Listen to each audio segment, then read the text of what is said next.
Hi, this is Kathy Keener with Piping Solutions and TRIFLEX. And I just wanted to give you a little demonstration on modeling some jacketed pipe. In this case, following some rules that we see often in cryo pipe. So we have a little model here. Um, One important thing to know before you start modeling jacketed pipe is where you're going to put those supports. For instance, a normal support span for 6-inch pipe might be 20 feet, right? Somewhere in between 17, 18, 20 feet. Um, and for cryo jacketed piping, that's going to be quite a bit less. So you're talking about 6 feet to 8 feet per, a piping or a support span, okay? Um, Even closer to your expansion joints. In standard pipe, you're going to be 4 times the pipe diameter away from the joint with guides, or less, right? So you're going to be, very pretty close to your joint.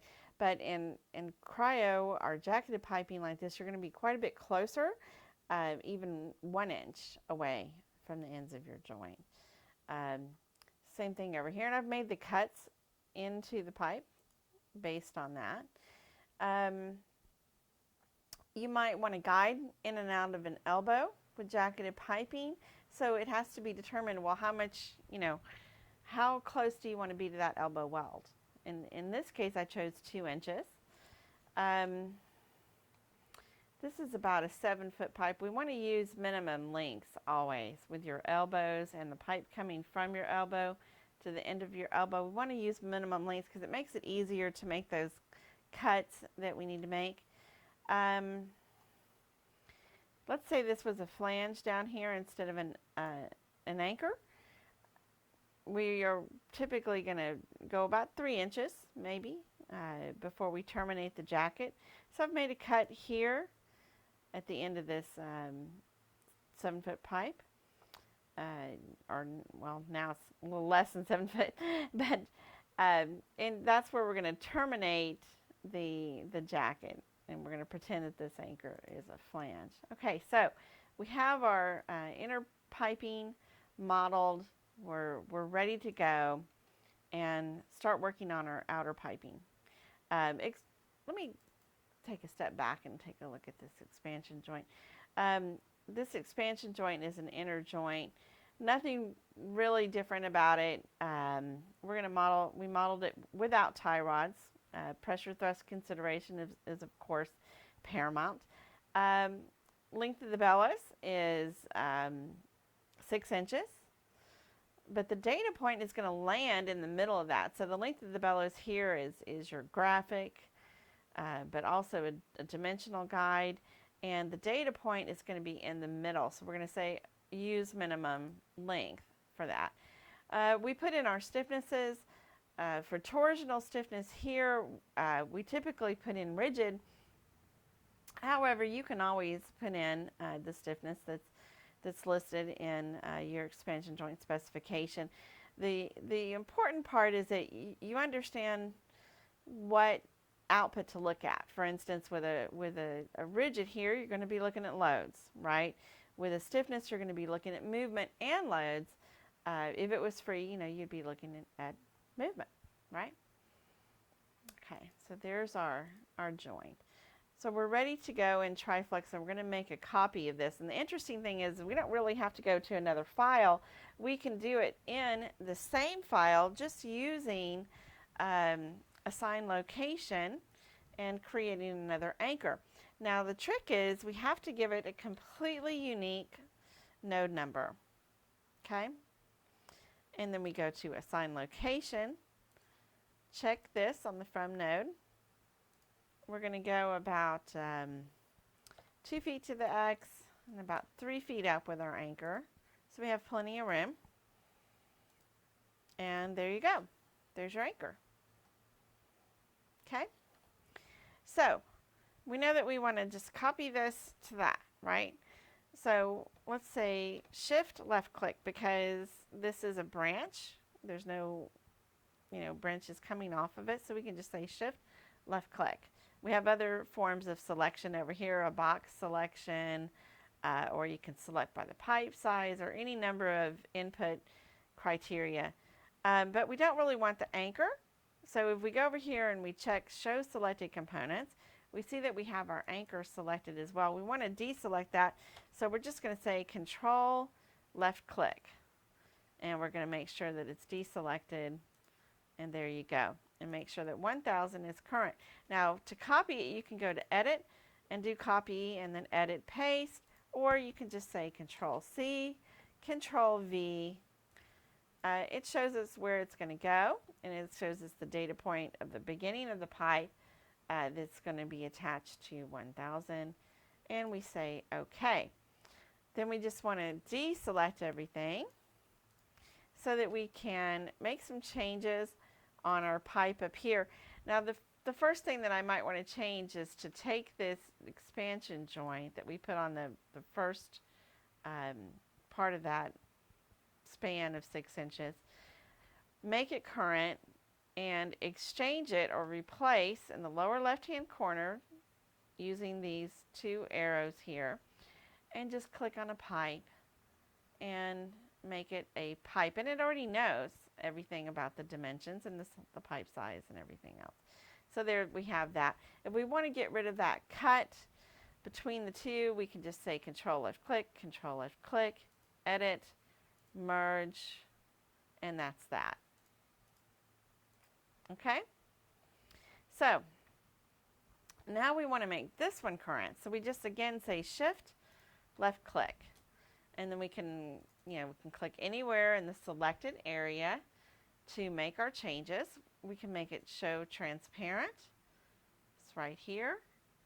Ripple the property, ripple transparency right there, and ripple selected components. Ripple is our word for a blanketed change using a selection. Okay, so we say ripple. Are you sure? Yes, we're sure. And press OK.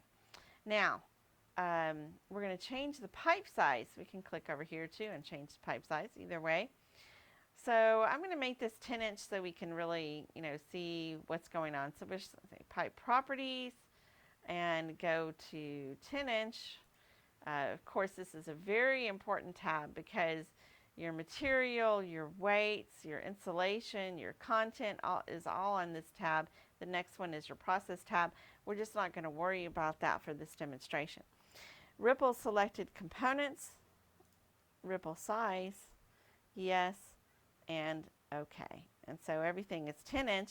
Our elbow is a little messed up, so we're going to double click on that, and we're going to correct that elbow to make it the same bend radius as our inner pipe. So we're going to say user defined bend radius, and we're going to say 9 inches because that's the bend radius of our 6 inch long radius elbow.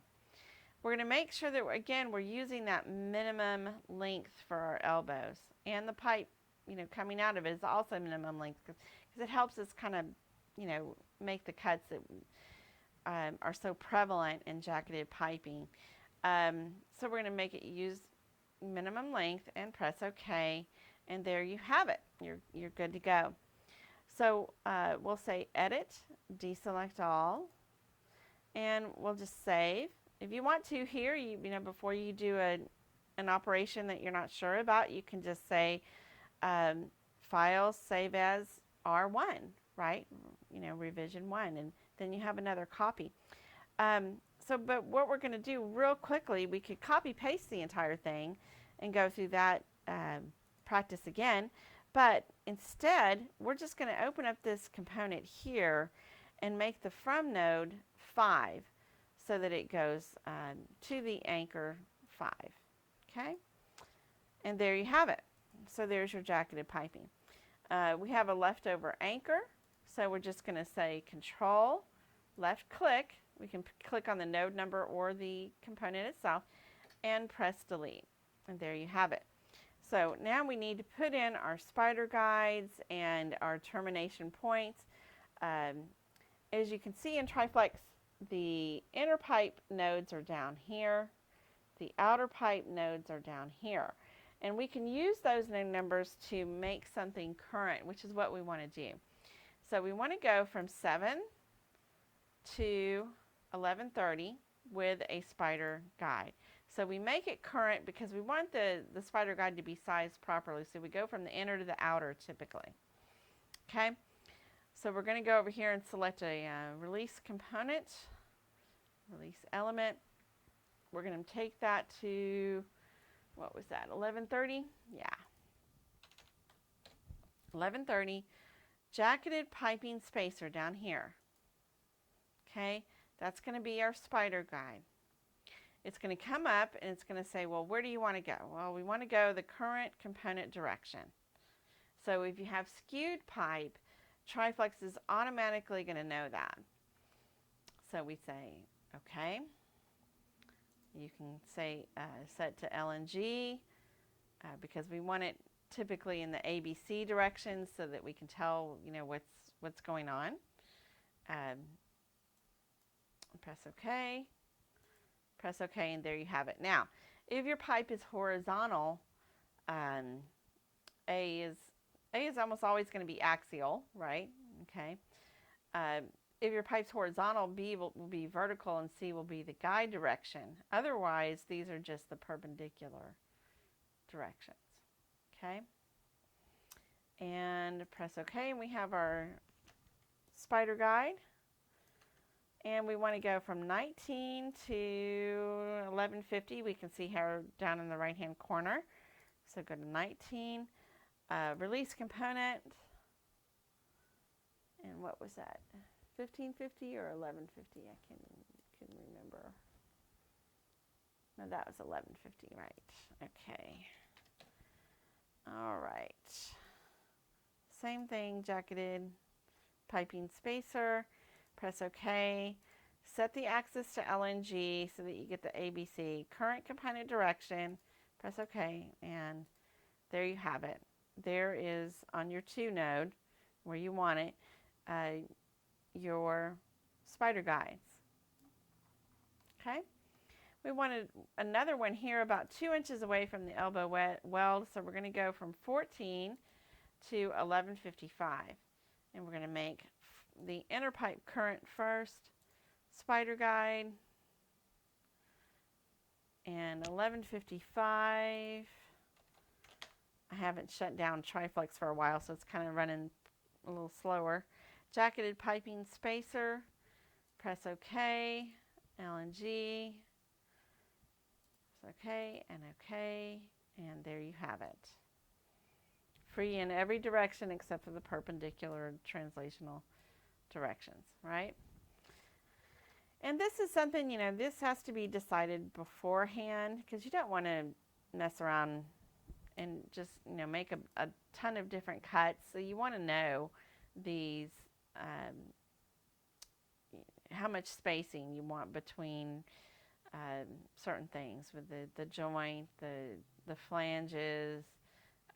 Maybe you have the pipe span to consider because it's going on the back of a truck. So, you know, you want to know that in advance. So we want to go from 22 to 1175, right? We can see that here. Here's your inner, here's your outer. Make it current, release, and 1175. Jacketed piping spacer again. Press OK, LNG, okay, and we're good. Now, we want to terminate the jacket down here. So how do we do that? Well, let's say that the anchor that we see is a flange, not an anchor. And there's our inner pipe, and we can see that 1180 is where we need to go. So we need to go from 23 to 1180 with a rigid termination between the two. So we pick up our release element again, and this time we're going to put in 1180 and we're going to tell it to be totally rigid between those 2 points. And that's our washer. Okay, we got a little extra pipe down here left over, so we're just going to say Control left click. It's going to give us a warning when we say delete key, and we just say yes, go ahead and do that. And so there's your rigid termination.